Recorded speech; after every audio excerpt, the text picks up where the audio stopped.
Assalamualaikum, selamat malam Patri. Bagaimana kabarnya hari ini? Waalaikumsalam warahmatullahi wabarakatuh. Malam, Peggy. Alhamdulillah, kabar saya baik. Terima kasih. Bagaimana kabar Pak Egi? Saya juga baik Pak. Terima kasih. Hari ini kita akan berlatih percakapan coaching secara triad. Saya akan menjadi supervisor Bapak dan Pak Aris akan menjadi coach Bapak ya. Oke, baik Pak. Saya siap Pak. Oke. Sebelum kita mulai percakapan coaching, saya ingin bertanya kepada Patri, kompetensi coaching mana yang ingin Bapak kembangkan nih Pak? Baik, saya ingin mengembangkan kompetensi saya dalam mengajukan pertanyaan berbobot Pak. Oke Pak, saya akan fokus pada kompetensi tersebut untuk saya amati Pak.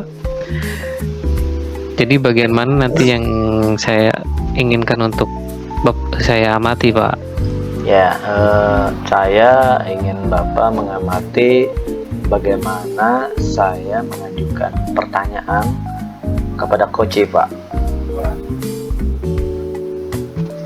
Baiklah Pak, saya akan melakukannya. Bagaimana penilaian Bapak sendiri terhadap apa yang saya akan kembangkan ini Pak? Saya akan merasa cukup yakin dengan kompetensi saya dalam mengajukan pertanyaan. Namun saya ingin mendapatkan umpan balik dari Bapak untuk memastikan bahwa saya sudah melakukannya dengan baik. Begitu Pak.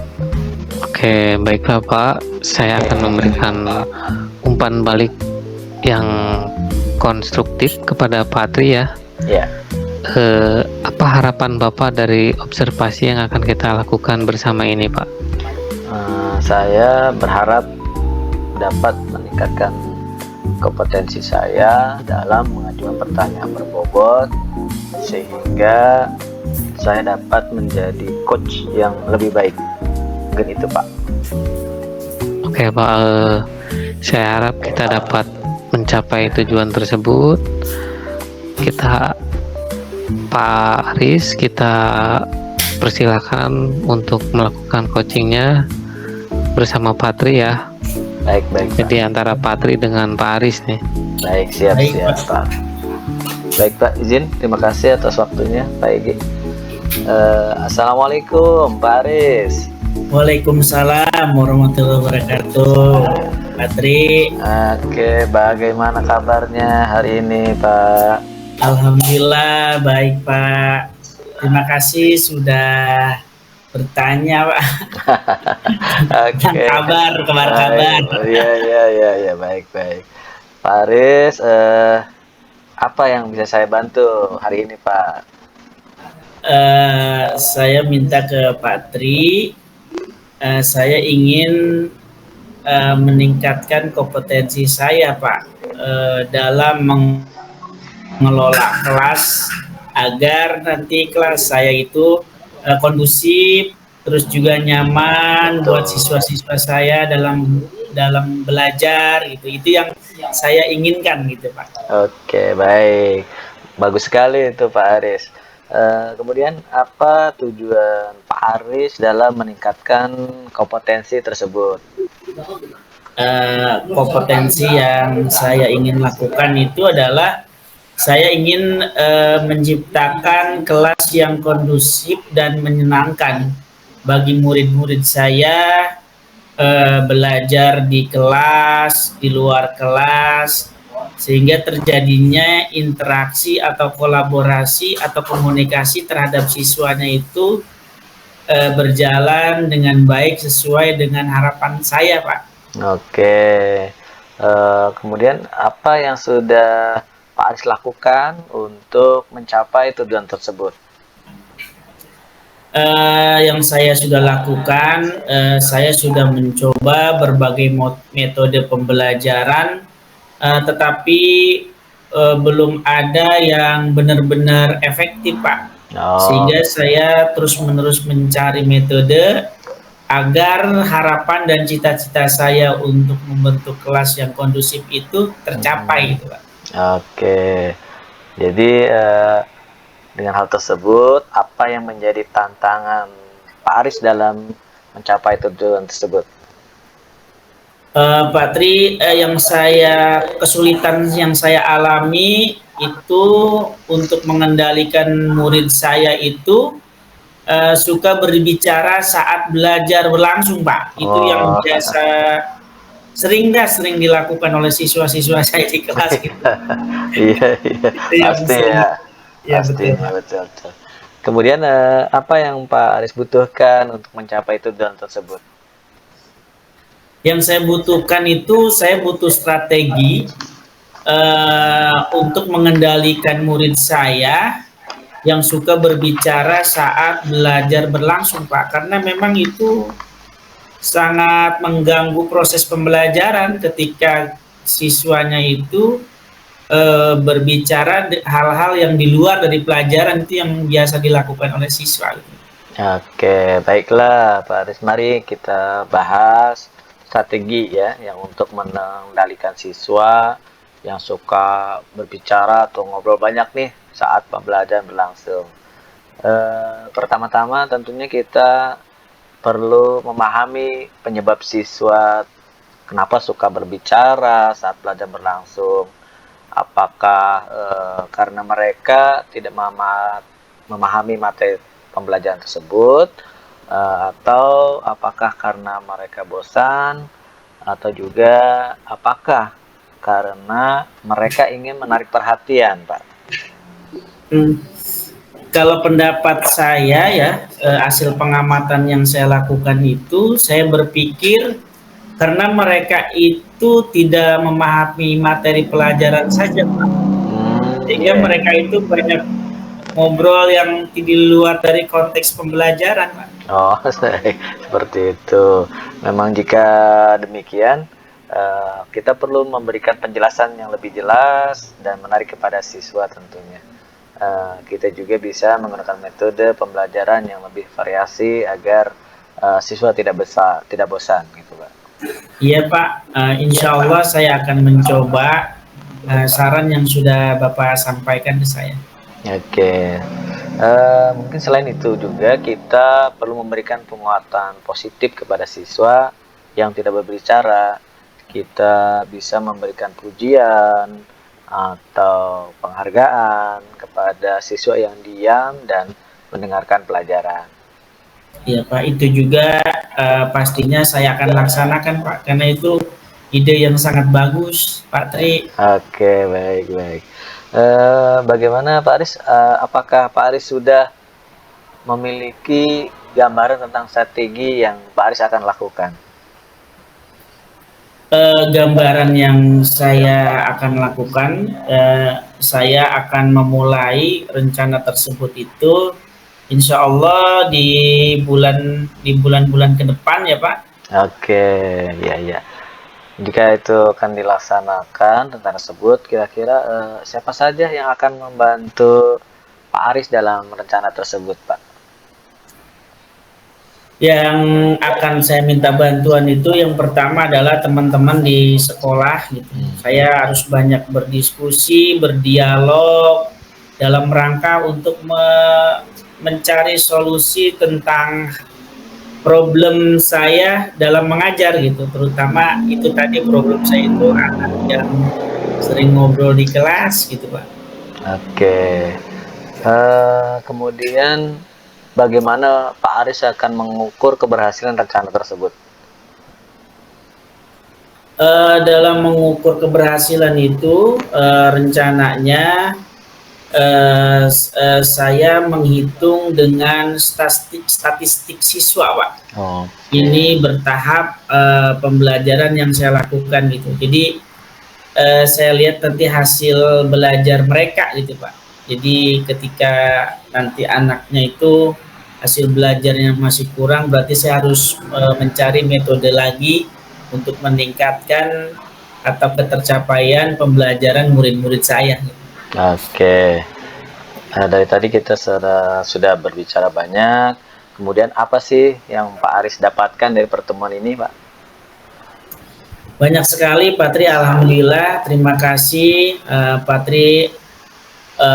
Salah satunya rencana aksi nyata yang akan saya implementasikan kepada murid saya untuk mewujudkan dan meningkatkan kompetensi siswa gitu, agar siswa saya itu bisa bersaing, Pak Tri, untuk menghadapi era abad 21 itu, sesuai dengan kompetensi yang ada pada murid saya, dan juga mudah-mudahan kodrat yang ada dalam murid tersebut juga akan saya gali dan berdasarkan kodrat yang ada pada siswa tersebut, yaitu kodrat alam maupun kodrat zamannya. Oke, baik, Pak. Selanjutnya, bagaimana perasaan Pak Aris nih setelah percakapan ini? Saya merasa senang sekali, Pak Tri. Senang sekali, saya merasa lebih termotivasi untuk melakukan rencana aksi saya setelah merumuskan nanti langkah-langkah strategis apa yang harus saya lakukan. Oke, saya senang sekali mendengarnya, Pak Aris. Semoga rencana Pak Aris berhasil dan dapat meningkatkan kompetensi Pak Aris ya. Saya tunggu kabar baiknya, Pak. Sama-sama, Pak Tri, atas waktu yang telah diberikan kepada saya untuk membuka percakapan ini, dan terima kasih, sangat-sangat terima kasih, Pak Tri. Baik, mungkin sampai di sini, Pak. Insya Allah nanti kita sambung kembali dalam pertemuan selanjutnya. Assalamualaikum warahmatullahi wabarakatuh. Waalaikumsalam warahmatullahi wabarakatuh. Oke, Pak Patri. Ya. Bagaimana tadi Bapak menilai sendiri? Sebelumnya terima kasih sudah melakukan coaching. Saya ingin bertanya bagaimana Bapak menilai sendiri performa dalam kompetensi tadi, Pak? Baik, Pak, saya merasa cukup yakin dengan performa saya. Saya merasa sudah mengajukan pertanyaan yang terbuka dan juga sudah menggali dan juga membuat pertanyaan yang menantang, Pak. Ya, Pak ya. Kira-kira apa yang membuat Bapak itu menilai seperti itu, Pak? Baik. Saya melihat bahwa Pak Aris dapat menjawab pertanyaan saya dengan baik dan memberikan informasi yang relevan. Oke, Pak, bolehkah saya menyampaikan hasil dari pengamatan saya tadi, Pak? Boleh, Pak, boleh. Silakan, Pak. Iya, tadi itu saya itu mengamati saat Bapak mengajukan pertanyaan-pertanyaan, tadi sudah melakukan langkah-langkah yang benar, Pak. Seperti Bapak itu melakukan memulainya dengan pertanyaan terbuka yang mendorong Pak Aris itu untuk memberikan informasi yang lebih luas mengenai bagaimana pembelajaran di kelas kan. Bapak juga memberikan jeda yang cukup untuk Pak Aris agar Pak Aris itu dapat berpikir dan mengeksplor. Kemudian Pak Aris bisa menjawab pertanyaan-pertanyaannya dengan cukup baik begitu, Pak. Terima kasih atas umpan baliknya, Pak Ege. Saya senang mendengar bahwa saya sudah melakukan langkah-langkah yang benar. Iya, Pak.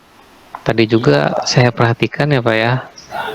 Bapak mengajukan pertanyaan seperti apa yang sudah Anda lakukan untuk mencapai tujuan tersebut.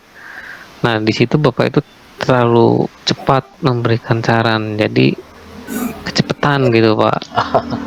Iya, saya baru menyadarinya. Saya memang terburu-buru untuk memberikan saran karena ingin membantu Pak Aris, Pak. Oh iya Pak, saya mengerti Pak. Penting itu untuk Patri, Pak Aris itu untuk mendengarkan terlebih dahulu apa yang disampaikan oleh Patri Pak. Setelah menyampaikan informasinya, barulah Pak Tri itu memberikan saran. Baik. Saya mengerti, Pak.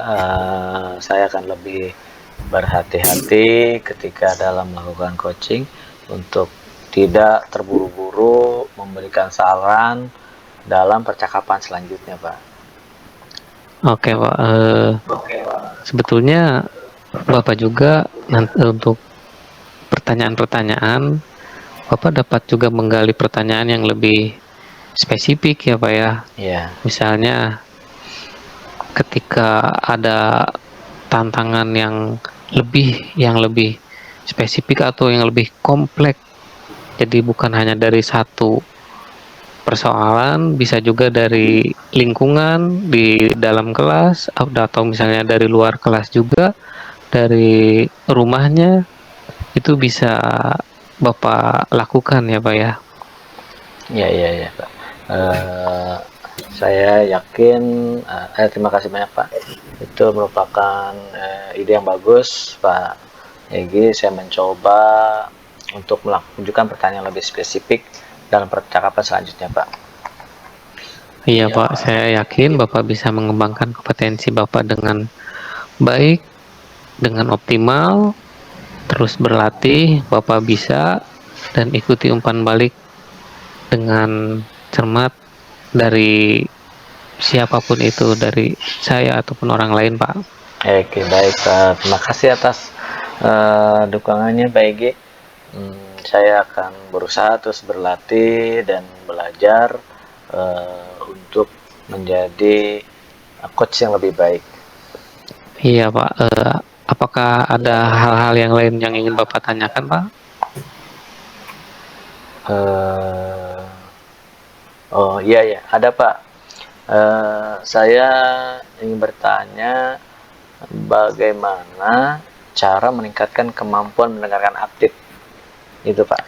Oh iya, dari kemampuan mendengarkan aktif itu mendengarkan kemampuan secara penuh perhatian. Kita memahami, kita menyimak apa yang dikatakan oleh orang lain untuk meningkatkan dengan aktif. Bapak bisa melakukan beberapa hal, itu seperti menyimak intensif Pak. Oh iya. Menyimak intensif. Bapak harus fokus pada apa yang dikatakan orang lain, jadi berfokus, jangan memikirkan hal-hal yang lain seperti apa yang dikatakan oleh Bapak selanjutnya. Yeah.